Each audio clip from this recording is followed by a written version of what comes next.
Pagpalang araw po sa inyo lahat. Nandito naman ako. Sana abutin po kayo ng video kong ito ay nasa mabuti kayong kalagayan at malakas palagi.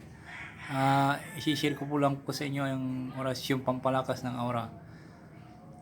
Sana po tangkili ko po inyo ito at bago ang lahat ay mag-subscribe, mag-like and share para updated po kayo sa susunod na video. Narito na po yung orasyong pampalakas ng aura. At tapos magdasal ng isang Ama Namin, isang Abangin ng Maria, isang luwalhati, at isunod po ang orasyong ito, pampalakas ng aura. Narito po yung orasyon. Akaira, Yukapi, Yupula, Tardi.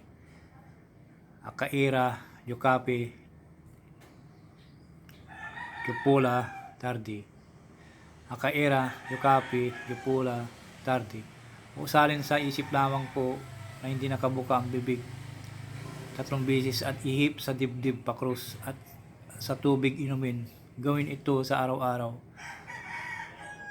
Yan po yung orasyon. Sana po tangkilikin mo nyo itong YouTube channel ko. Ito po ay subok na po ito at mabisa na pang palakas ng aura.